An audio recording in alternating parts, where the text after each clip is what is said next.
নমস্কাৰ ছাৰ। নমস্কাৰ sir. Sir কি নাম আপোনাৰ? মোৰ নাম শ্ৰী দুলেন কাকতি, লখিমপুৰ, অসমৰ পৰা আহিছোঁ। আপুনি সন্ত ৰামপাল গুৰু মহাৰাজৰ পৰা নাম দীক্ষা লোৱাৰ পিছত কেনেধৰণৰ লাভ পাইছে? মই এতিয়া পৰমাত্মা স্বৰূপ সন্ত ৰামপালজী মহাৰাজ যি চৰণত নাম দীক্ষা লোৱাৰ পৰা এতিয়া মই সুখ পাইছোঁ। প্ৰথম লাভ হৈছিলে মোৰ মোবাইলত নেট পেক নাছিলে। যিদিনাখন মই সৎসং চাই আছিলোঁ, তাৰপৰা তেতিয়া মানে নেটপেকত অট'মেটিকেলি পইচা সোমাই গৈছিলে আৰু সৎসং এটা অট'মেটিকেলি ওলাই আহিছিলে। তেতিয়া মই বিশ্বাস হোৱা নাছিলে প্ৰথমতে। তাৰপিছত সৎসং চাই আদায় যেতিয়া হৈছিলে তেতিয়া মই চাইছোঁ নেটপেক এমাহৰ কাৰণে নেটপেক সোমাইছে।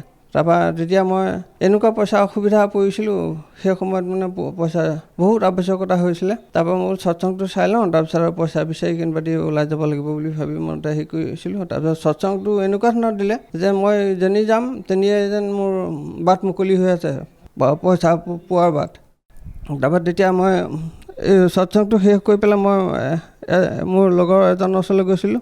তেখেতেও মোলৈকে বাট চাই আছে, মানে পইচা লৈ পেলাই বোলে হেৰি আপোনাক মই এইকেইদিন বিচাৰি ফুৰিছোঁ, পোৱা নাই, গতিকে বোলে আপুনি মোক এটা কামত সহায় কৰি দিয়ক, মই আপোনাক মোক বিশেষ জৰুৰত হৈ আছে, দৰকাৰ আৱশ্যকতা হৈ আছে বুলি কৈছে।